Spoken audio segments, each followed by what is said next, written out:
Ronaldo పోర్చుగల్లోని మెడేరా అనే ఒక ద్వీపంలో జన్మించాడు. 1985 5వ తేదీన జన్మించాడు. తల్లి చుట్టుపక్కల ఇళ్లలో పని మనిషిగా, వంట మనిషిగా పనిచేసేది.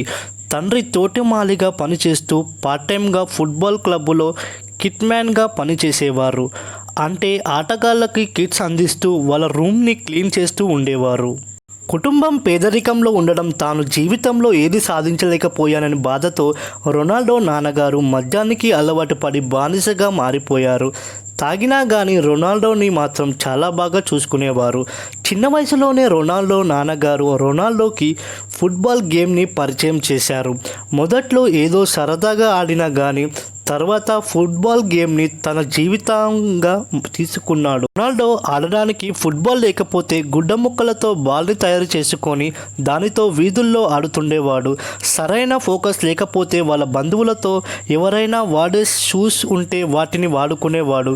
కొంతకాలానికి వాళ్ళ నాన్నగారు కిట్మ్యాన్గా పనిచేస్తున్న అండోరెనా ఫుట్బాల్ క్లబ్లో చేరాడు. అక్కడ చాలామంది రొనాల్డో నాన్నగారు రూమ్ క్లీన్ చేయడం, కిట్స్ అందించడంతో రొనాల్డోలోని వికసించేవారు.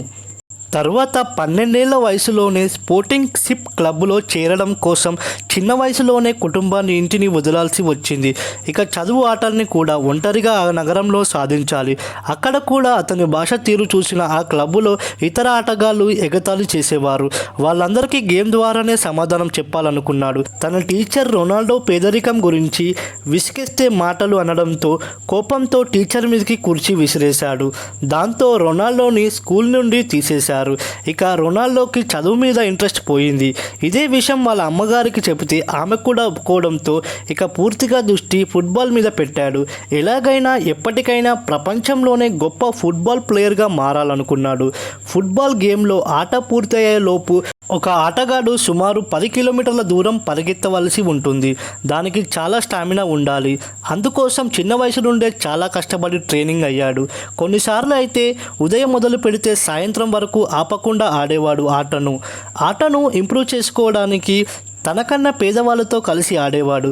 అయితే అప్పుడే అనుకోకుండా రొనాల్డోకి హార్ట్ ప్రాబ్లం వచ్చింది. తాను ఏ పని చేయకపోయినా సరే గుండె చాలా వేగంగా కొట్టుకోవడం మొదలైంది. అదే ఒకవేళ పరిగెడితే గుండె కొట్టుకొని వేగం ఇంకా పెరిగైపోయి గుండె ఆగిపోయే ప్రమాదం ఉంది. దాంతో హార్ట్ లేజర్ సర్జరీ చేయాలని డాక్టర్లు చెప్పారు. రొనాల్డో ఫుట్బాల్ కెరియర్ ఇక్కడితో ఆగిపోయిందేమో అనుకున్నారు అందరూ. అలా 15 వయసులోనే రొనాల్డోకి హార్ట్ సర్జరీ జరిగింది. ఆపరేషన్ జరిగిన కొద్ది రోజులకే వచ్చి తిరిగి మళ్ళీ ఫుట్బాల్ ప్రాక్టీస్లో పాల్గొన్నాడు. ఇక అక్కడి నుండి వెనక్కి తిరిగి చూడలేదు. 2003లో ఒక గేమ్లో రొనాల్డో ఆట తీరును చూసి వేరే వాళ్ళ టీం మేనేజర్ రొనాల్డో టీంలోకి తీసుకోమని అడిగారు. మ్యాచ్ అయిన వెంటనే ఆ మేనేజర్ సుమారుగా 100 కోట్ల రూపాయలు చెల్లించి రొనాల్డోని మాస్టర్ యూనిట్ టీంలో తీసుకున్నారు. ఒకేసారిగా రొనాల్డో పేరు మారి మోగిపోయింది. ప్రపంచంలోనే అత్యంత ఖరీదైన ఆటగాళ్ల జాబితాలో రొనాల్డో కూడా చేరిపోయాడు. 2005 రొనాల్డోకి 21 ఏళ్ల వయసులో ఉన్నప్పుడు వాళ్ళ నాన్నగారు మద్యం వల్ల లివర్ పాడై చనిపోయారు. ఆ రోజు పోర్చుగల్ రష్యాకి మ్యాచ్ కూడా ఉంది. కానీ ఆ బాధ అంతా మనసులోనే దాచుకొని రొనాల్డో గేమ్ని కసిగా ఆడాడు. అలాగే ఆ గేమ్లో మ్యాన్ ఆఫ్ ది మ్యాచ్ కూడా నిలిచాడు.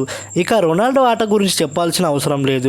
సాధారణంగా ఒక ఆటగాడు ఏ చేతివాటం కలిగిన వాళ్ళైతే ఆ లెక్కతో బాగా ఆడగలరు. కానీ రొనాల్డో మాత్రం అలా కాదు. ఏ లెక్కతో అయినా ఈజీగా గోల్ కొట్టగలడు. అంతేకాదు హిస్టరీలోనే one of the fastest football player కూడా ఇతని రికార్డే. ఇతను గంటకి 33.6 కిలోమీటర్లు వేగంతో పరిగెత్తగలడు. అంత వేగంతో ఆడుతాడు కాబట్టి ఇతన్ని రాకెట్ మ్యాన్ అని కూడా అంటారు. అంతేకాదు రొనాల్డో జంప్ చేసినప్పుడు చిరుతపులి పరిగెత్తేటప్పుడు విడుదలయ్యే జీ ఫోర్స్ కన్నా 5 రెట్లు ఎక్కువ ఫోర్స్తో జంప్ చేస్తాడు. రొనాల్డో స్ట్రేట్గా గాల్లో 78 సెంటీమీటర్ల ఎత్తు జంప్ చేయగలడు. ఇది చాలామంది బాస్కెట్బాల్ ప్లేయర్లు ఎగిరే ఎత్తు కన్నా కూడా ఎక్కువ. అంతేకాదు తలతో గోల్స్ కొట్టడంలో కూడా రొనాల్డో దిట్టు. ఇప్పటి వరకు 100కు పైగా గోల్స్ తలతోనే కొట్టేవాడు. రొనాల్డో ఫ్రీ కిక్ స్పీడ్ అంటే రొనాల్డో తన్నినప్పుడు ఆ బాల్ వేగం గంటకు 130 మీటర్ల వేగం వరకు చేరుకుంటుంది. కాళ్ళతో బంతిని కదిపే తీరును చూసి ప్రత్యర్థులు షాక్ అయ్యేవారు. తర్వాత బాల్ ఎటు వెళ్తుంది అనేది వాళ్ళకి అర్థం కూడా కాదు. బాల్ కనుక రొనాల్డోకి చిక్కిందంటే గోల్ అయిపోవాల్సిందే. ఒకసారి మీరు రొనాల్డో ఆటను చూశారంటే మీరు కూడా అతని ఫ్యాన్స్ అయిపోతారు. రొనాల్డో ఫ్యాన్స్తో కూడా చాలా సరదాగా ఉంటారు. ఎవరు అడిగినా కాదనకుండా ఆటోగ్రాఫ్ ఇస్తూ ఉంటాడు.